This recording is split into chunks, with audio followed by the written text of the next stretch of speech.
ये पदयात्रा में आप जो 10 दिनों तक भंडारा पाते रहे ना, वो गौरी गोपाल आश्रम की कृपा है। ये एक बार ताली जोरदार बजा करके धन्यवाद दो। ऐसी अभूतपूर्व कि पहले ही दिन जब बैठक हुई थी तो आपने मंच से कहा था, महाराज जी आप पदयात्रा करके लोगों को लाओ, हम खिलाएंगे। ये अभूतपूर्व, ये बड़ी कृपा हुई। तो आपने भी बड़ी कृपा की, महंत जी ने भी बड़ी कृपा की, सभी महापुरुषों ने कृपा की। बीच बीच में बहुत से महापुरुष कोई ना कोई आते रहे। ब्रजवासियों को, हरियाणा वालों को, दिल्ली वालों को रास्ते में धक्का जरूर लगा होगा, पर एक बात कहना चाह रहे, ये धक्का आपके बच्चों को भविष्य में दूसरे मजहबियों का धक्का ना लगने देगा। जो भविष्य में कालांतर में दूसरे मजहबियों का धक्का, देखो हम ना मुसलमानों के विरोधी हैं न ईसाइयों के विरोधी हैं। कुछ लोग इस देश में तिरंगा में चांद देखना चाहते हैं, हम चांद पे तिरंगा देखना चाहते हैं।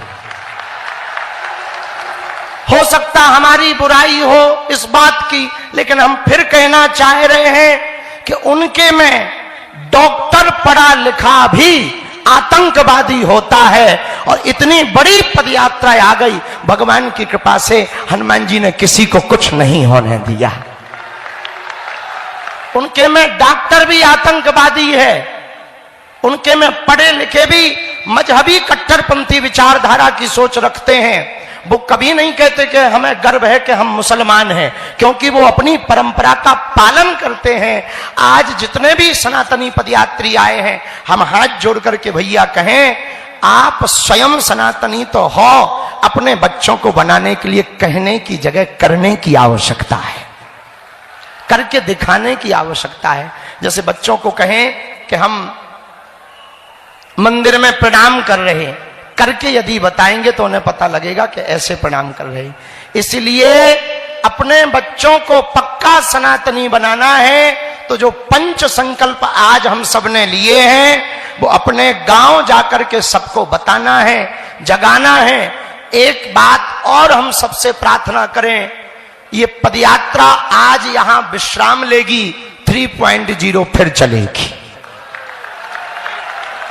लेकिन वो कब चलेगी ये बाद में बताएंगे, कहां होगी ये बाद में बताएंगे। पहले समय अनुकूल देखा जाएगा, परिस्थिति देखी जाएगी, पर मंडल जहां जहां मंडल है उनके साथ एक बैठक इस पदयात्रा के बाद जरूरी है। उसी में ये निर्णय ले लेंगे कि भविष्य में कहां पर पदयात्रा करेंगे। पर इस बार की पदयात्रा जहां अवैध धर्मांतरण हो रहा उस तरफ जरूर जाएगी। हर हर महा बागेश्वर धाम की, सन्यासी बाबा की, दादा गुरुजी महाराज की, हर हर हर हर। सभी पदयात्री जो परिवारजन चल के आए, आप लोग हम लोग यहां से आगे विदा लेंगे। विदा लेने के पूर्व में हनुमान चालीसा का पाठ करके जाएंगे और जो संकल्प यहां पर लिए, जो यहां पर उपस्थित हैं वो इस बात को भी सुने कि ठाकुर जी के मंदिर में यदि आपके दर्शन ना हो पाए तो मन परेशान ना रखना, हम आपके बदले प्रणाम कर आएंगे। और जिन पे साधन है वो गोवर्धन जी के दर्शन कर आना, क्योंकि ठाकुर जी स्वयं ब्रजवासियों को लेकर के गिरिराज जी की पूजा कराने जाते हैं। तीसरी बात, आप सब जब घर जाएं तो जो आज 5 संकल्प लिए हैं उन संकल्पों को आप दोहराएं जरूर। अपनी बैठकों में, अपनी बातों में सबसे कहें कि भैया ये जो पदयात्रा हम सब करके आए हैं अपने लिए नहीं, आने वाली पीढ़ियों को बचाने के लिए पदयात्रा है। अब यदि देश को बचाना है तो 5 सूत्र संकल्पों के साथ हम लोगों को गांव गांव में एक मंडल बनाना है। यदि एकजुटता होगी, आप एक होंगे तो दुनिया की कोई भी ताकत आपका बाल बांका नहीं कर पाएगी। हिंदुओं, आप इसलिए परेशान हो क्योंकि कहीं जातियों में बटे, कहीं भाषावाद में बटे, कहीं क्षेत्रवाद में बटे। हम सनातनी हैं, हम हिंदू हैं। मेरा रंग रंग हिंदू, मेरा तन मन हिंदू, मेरा जीवन हिंदू, मेरा परिचय हिंदू। हम हिंदू हैं, हिंदुस्तान हमारा है। बस इस भाव के साथ यदि हम सब जिएंगे तो वो दिन दूर नहीं जब भारत हिंदू राष्ट्र होकर के रहेगा। और एक बात सुनो, इस पदयात्रा ने अनेकता फैलाने वालों के मुंह पर तमाचा मारा है।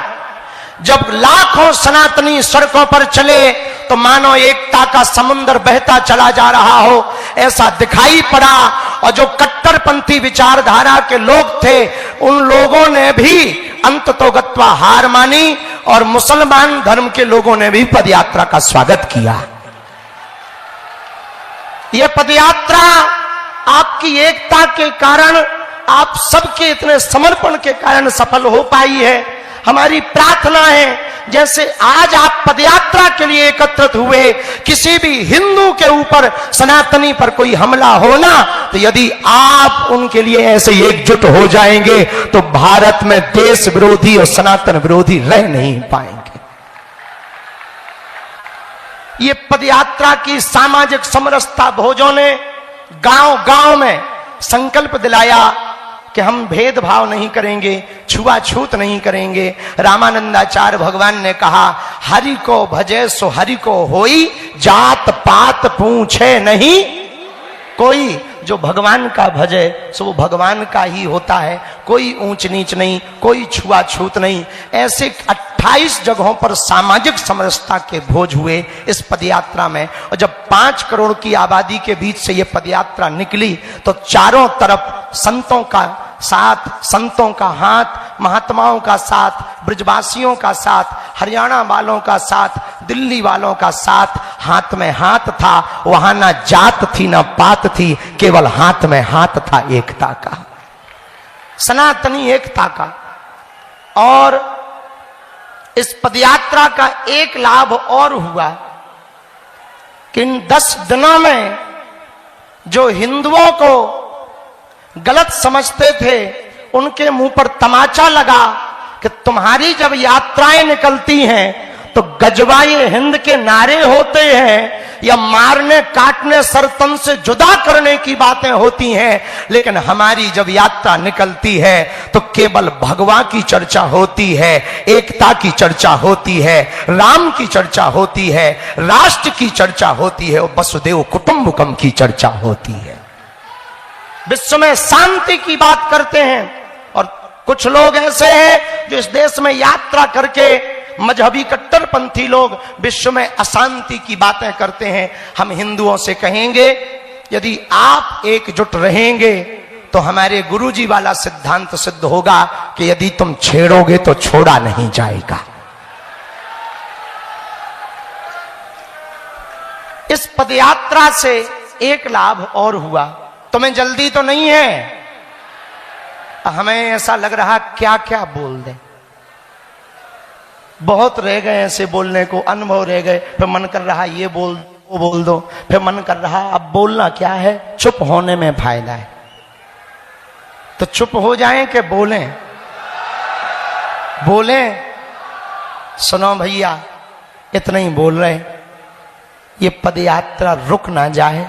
हम यहां से घर जाएं तो अपने गांव में कर लेना, अपने जिला में कर लेना, अपने प्रदेश में करना, ताकि वहां यात्रा, एकता की यात्रा का सूत्र गांव गांव चला जाए। तब आप जब घर जाएं तो इतना कहना कि हम पदयात्रा से, लोग पूछेंगे क्या लेके आए, कहना पदयात्रा से हिंदू एकता के लिए फिर से पदयात्रा लेकर आए। और हम इस पदयात्रा की एक बड़ी खूबी रही, छोटे बालकों से लेकर के वृद्ध भी थे, आर्मी के जवान भी थे, एक दिन हल लेकर के किसान भी थे, एक दिन सभी सिखों के सभी गुरु और गुरु ग्रंथ साहब का अनुसरण करने वाले सभी अनुयायी थे, जब पदयात्रा आगे बढ़ रही थी, सभी वर्गों के लोग थे, बूढ़ी बूढ़ी माताएं थीं, वृद्ध वृद्ध दादाजी भी थे, भारत से भी थे, विदेशों से भी थे, संत भी थे, महंत भी थे। लेकिन एक बड़ी अद्भुत बात थी इस पदयात्रा में जो हमको देखने को मिली। अन्य मजहबों के लोग, बड़े बड़े ऊंचे पद पर बैठे लोग जब पदयात्रा में आए तो वो भी सड़क पर बैठे, और गांव का सबसे गरीब आदमी भी उनके बगल में सड़क पर बैठा।